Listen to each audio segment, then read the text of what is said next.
चलिए, तो बहुत बहुत स्वागत है आपका वापस से आपके अपने चैनल पे, हमारे चैनल पे स्टॉक आनंद। और मैं आपके सामने अभिषेक आनंद फिर से अपनी डिस्कशन को स्टार्ट करेंगे। कल हमारा क्या डिस्कशन था, हमारे वीडियोस के थ्रू हम लोगों ने क्या अप्रोच तय किया था निफ्टी को ट्रेड करने का, और आज निफ्टी में क्या हुआ, क्यों लाइव मार्केट में मैं अपडेट्स नहीं दे पाया, और कल का हमारा क्या डिस्कशन रहेगा निफ्टी को लेके, उन सारी चीजों को, ओवरऑल सिनेरियो को डिस्कस करने की कोशिश करेंगे। थोड़ा सा ध्यान से, मैं सारे लोगों से दरख्वास्त करूंगा, आज का वीडियो छोटा होगा लेकिन बहुत इंपॉर्टेंट है, थोड़ा ध्यान से समझिएगा।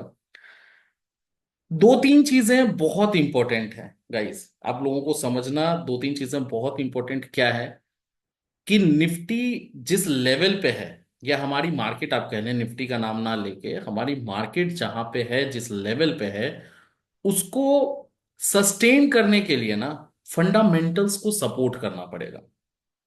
मतलब एक एग्जांपल लेके चलते हैं कि फॉर एग्जांपल रिलायंस, रिलायंस का प्राइस अगर 3000 चल रहा है, तो 3000 के हिसाब से उसके क्वार्टरली रिजल्ट्स आने चाहिए ना, या उसका एनुअल रिजल्ट आना चाहिए ना। कंपनी लॉस में जा रही है और वो प्राइस आपका 2300 से 3000 जा रहा है, तो इज इट पॉसिबल कि उसका प्राइस वो सस्टेन कर जाए? सेम सिनेरियो आप एप्लीकेबल है निफ्टी के लिए। Nifty is trading on all time, मतलब 26,000 हमारा 300 ऑल टाइम हाई था, अभी भी 25,000 पे आप ट्रेड करें, ऑल टाइम हाई पे ही है। 1000 पॉइंट का गिरावट कोई बहुत बड़ी गिरावट है नहीं। सिंपल सी बात है, 10-10%, 20-20%, 30-30% की भी करेक्शंस आती हैं। पास्ट में हमने बहुत सारे स्टॉक मार्केट्स को देखा है, और भी ग्लोबल कंट्रीज में, राइट। तो अभी क्या हो रहा है, चाहे वो टीसीएस के रिजल्ट आए हों, चाहे वो एचसीएल टेक के रिजल्ट आए हों, चाहे वो कल रात में जिसका डिस्कशन मैंने कल के वीडियो में भी किया था कि रिलायंस का रिजल्ट बहुत मायने रखेगा मार्केट के मूवमेंट को तय करने में। रिलायंस का रिजल्ट अच्छा नहीं आया, आपने न्यूज में देखा होगा, एक्सपेक्टेशन से बहुत अच्छा है, ये है वो है। सिंपल है, डेप्थ में जाके जब आप उसके पूरे रिपोर्ट को रीड आउट करेंगे, रिजल्ट अच्छा नहीं है। इंडिया की, आपकी कंट्री की सबसे बड़ी कंपनी है, रिवेन्यू आपका वो सेम आ रहा है, 100 रुपये आप पिछले महीने, पिछले क्वार्टर में कमा रहे थे, 100 रुपये आज भी आप कमा रहे हैं, राइट। तो बहुत सारी चीजें हैं, और उसका ही रिजल्ट है, उसका ही इम्पैक्ट है कि आज रिलायंस 1.5%, 2% नीचे आ गया, और उसने ही निफ्टी को ड्रैग कर दिया। और लाइव मार्केट में अपडेट आज नहीं आने का भी रीजन यही था, बिकॉज ये चीजें क्लियर थी कि मार्केट ऊपर जाने का कोशिश कर सकता है, रिजल्ट का सेशन है, लेकिन रिलायंस का रिजल्ट खराब आने के चलते निफ्टी नीचे तो नहीं बहुत ज्यादा, कहीं ना कहीं ड्रैग आउट नीचे हम लोग हुए हैं, लेकिन कहीं ना कहीं आप देखें कि मार्केट ने एक बारी सुबह के मूवमेंट के बाद पूरा दिन वही 20 से 30 पॉइंट में आपको, हम लोगों को घुमा के उसने छोड़ दिया।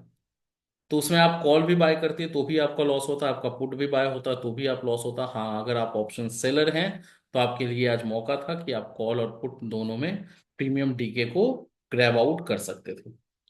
तो ये बहुत इंपॉर्टेंट है। दूसरी बात, रेट कट का सेशन स्टार्ट हो रहा है। यूएस ने क्लियर कर दिया, मैंने 50 बेसिस पॉइंट से रेट कट किया है, आगे भी 50 बेसिस पॉइंट से करेंगे। आरबीआई पे प्रेशर है कि रेट कट उनको भी करना होगा। क्यों? उसके लिए मैंने कुछ कुछ पहले वीडियोस में मैंने ये चीज समझाई है कि बॉन्ड्स में आर्बिट्रेज की अपॉर्चुनिटीज बढ़ जाती हैं, इसलिए अगर यूएस रेट कट करता है और अच्छा खासा करता जाता है, तो आरबीआई को भी रेट कट करना पड़ेगा। अब अगर रेट कट होता है, बैंकिंग्स के रिजल्ट्स आने अब स्टार्ट होंगे, रेट कट होने से बहुत ज्यादा फायदा होगा या नुकसान होगा? नुकसान होगा सर। वैसे ही डिपॉजिट्स नहीं है बैंक्स के पास, हम लोगों ने सारा पैसा लगा उठा के म्यूचुअल फंड्स में लगा दिया है, बैंक के पास पैसा अब बचा नहीं है डिपॉजिट के तौर पे। और ये जो सेबी का ये जो अभी आया है ना, वीकली एक्सपायरी बंद करेंगे, बैंक निफ्टी नहीं होगा, बस निफ्टी होगा, एक इंडेक्स, एक एक्सचेंज से बस एक ही इंडेक्स वीकली एक्सपायरी में ट्रेड करेगा। एनएससी ने निफ्टी को चुना, बीएससी ने सेंसेक्स को चुना, एवरीथिंग। ये सारी चीजों का जो रूट काउज है, वो डिपॉजिट ही है बैंक का, कहीं ना कहीं।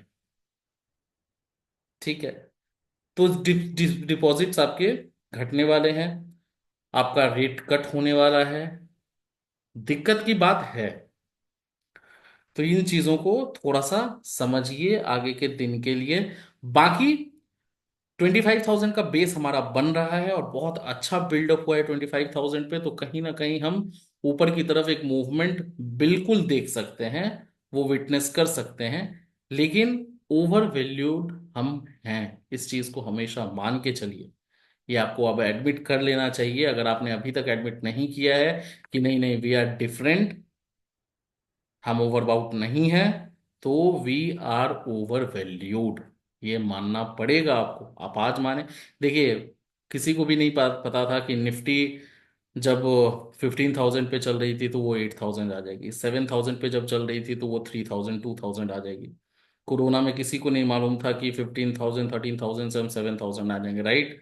तो ये चीजें हमेशा आप डिस्काउंट करके चलें कि 26,000 25,000 पे आप चल रहे हैं, एक करेक्शन व्यू है, वो 22,000 20,000 तक भी आपको ट्रैक कर सकता है। शायद यही बहाना हो, क्योंकि फंडामेंटल्स सपोर्ट नहीं करे, इस चीज को आप समझ रहे हैं ना, फंडामेंटल्स सपोर्ट क्यों नहीं कर रहे हैं, मतलब क्यों नहीं कर रहे वो तो बात की बात है, नहीं कर रहे हैं इसको समझना जरूरी है। अगर निफ्टी आपकी 20,000 से 26,000 आ रही है, तो कंपनी के अर्निंग्स भी उसी तरह से ग्रोथ दिखाना पड़ेगा उनको, क्वार्टरली रिजल्ट्स में दिखाना पड़ेगा। इस वैल्यूएशन पे जहां पे निफ्टी अभी है, उसके उसके मुताबिक हर एक जो लीडिंग कंपनी है इंडिया की, रिलायंस इंफोसिस और भी जितनी भी कंपनीज, उनको 10-10% का ग्रोथ दिखाना से चाहिए। आप सेम टू सेम चल रहे हैं, 10% छोड़िए, 1-2% भी ऊपर नहीं आ पा रहा है। तो ये दो तीन चीजें हैं जिसको आपको ध्यान में रखना है। सिंपल डिस्कशन रखते हैं आज का, बहुत ज्यादा कुछ डिस्कस करने लायक है नहीं, रिजल्ट सेशन रहेगा, रिजल्ट जिस तरह से आती जाएंगी सारी कंपनीज के, होपफुली अगर रिजल्ट्स अच्छे आते हैं, फंडामेंटल सपोर्ट करता है, तो निफ्टी कहीं ना कहीं 27,000 को भी क्रॉस करके आपको दिखे। नहीं तो आगे जैसे जैसे मूवमेंट होगा उस हिसाब से हम लोग डिस्कस तो रोज करते ही रहेंगे। निफ्टी के लिए बहुत इंपॉर्टेंट लेवल है, मैं चार्ट पे नहीं जा रहा हूं आज, आप एक बार नोट डाउन कर लें, अगर नोट डाउन कर सकते हैं तो नोट डाउन कर लें कि 25,000 का लेवल बहुत इंपॉर्टेंट है। मैं बार बार बोल रहा हूं, एक बेस क्रिएट हो रहा है, एक बेस बन रहा है, उस बेस का जो, ऑब्वियसली वो बेस है, तो 25,000 बहुत इंपॉर्टेंट बहुत क्रूशियल लेवल होगा। अगर नीचे की तरफ वो टूटता है और सस्टेन करती है मार्केट, तो कहीं ना कहीं वो आपको 24,900 24,870 850 तक ड्रैग कर सकती है नीचे की तरफ। सिंपल लेवल है, ज्यादा कोई कॉम्प्लिकेशन नहीं है। 25,000 का लेवल ध्यान में रखिए, 25,000 कल के लिए भी, 25,000 का लेवल बहुत इंपॉर्टेंट है। 25,000 का लेवल अगर टूट जाता है, तो बहुत सारे ऑप्शन डेटा भी जब आप रीड आउट करेंगे ना, तो कॉल राइटर्स और पुट राइटर्स के मुकाबले बहुत ज्यादा पुट राइटर्स के भी एसएल ट्रिगर हो जाएंगे, ठीक है। तो वो एसएल ट्रिगर आपको टक टक टक टक नीचे भी ला सकता है। सिमिलरली अगर 25,100 मार्केट क्रॉस करके सस्टेन करने लग जाती है, तो उस केस में भी आपके कॉल राइटर्स जो भर भर के बैठे हैं इन द मनी में, 25,000 24,800 900 25,000 के लेवल पे जो बैठे हुए हैं, उनके एसएल ट्रिगर होंगे, पोजिशनल एसएल ट्रिगर होंगे, और उसके चलते क्या होगा, टक टक टक ऊपर मार्केट चला जाएगा। तो 25,100 और 25,000 का लेवल ध्यान में रखेंगे। 25,100 अगर ऊपर की तरफ जाती है मार्केट, तो आप टारगेट क्या लेके चल सकते हैं, 25,180 और 25,250। ये हमारा निफ्टी का खेल हो गया। कल डीके होना है सर, अगर आप देखेंगे ध्यान से, तो 90 90 80 80 रुपए का प्रीमियम चल रहा है एटीएम का, एट द मनी का, मतलब 25,000 या 25,100 के कॉल और पुट का। तो कहीं ना कहीं उसको कायदे से कल के डेट में 50 से 60 रुपए का प्रीमियम होना चाहिए, तो मतलब 30 से 40 रुपए का डीके होगा। उसका ध्यान रखिएगा। कोशिश करिएगा जितना लेट, अगर मूवमेंट नहीं मिलता है, कुछ चीजें समझ में नहीं आती हैं, तो सुबह सुबह ट्रेड लेने की जरूरत नहीं है। मैं लेवल्स बिल्कुल मैं कल से अपडेट करूंगा। आज मैंने बताया आपको, रिलायंस के चलते मैंने कोई लेवल्स ही नहीं दिए, बिकॉज मुझे पता था कि मार्केट में बहुत ज्यादा कोई मूवमेंट आज मिलने नहीं वाला है, ठीक है। स्टॉक स्पेसिफिक कुछ कुछ चीजें इंट्राडे में आई हैं, उसको भी मैं कोशिश करूंगा कि कल से अपडेट कर पाऊँ। आइदर ध्यान में रखिएगा 25,000 ब्रेक हो या फिर 25,100 ऊपर की तरफ ब्रेक हो निफ्टी के लिए। बैंक निफ्टी में सिंपल है, 51,900 का लेवल पे हम चल रहे हैं।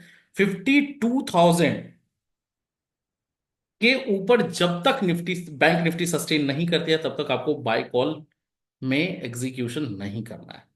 सिंपल बात है। 52,000 जब तक बैंक निफ्टी सस्टेन ना करे, आपको कॉल साइड में या फिर लॉन्ग ट्रेड में बैंक निफ्टी में एंटर नहीं करना है। 52,000 अगर सस्टेन करने लग जाए, बेफिक्र होके कोई टेंशन बिना लिए आप एंटर कर सकते हैं।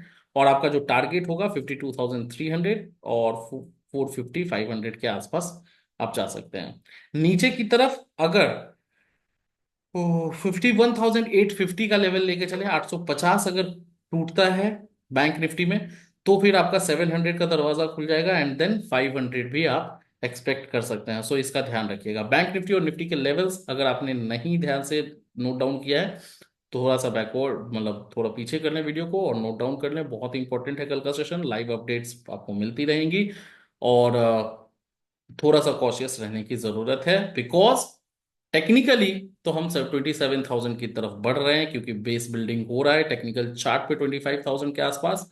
तो वो कहीं ना कहीं सजेस्ट कर रहा है कि आप 26,000 और ऑल टाइम हाई की तरफ वापस से जा सकते हैं। लेकिन फंडामेंटल्स, क्वार्टरली रिजल्ट्स कंपनीज के, वो सपोर्ट नहीं कर रहे हैं। आगे के दिन में देखते हैं किस तरह से मार्केट कैसे रिएक्ट करती है।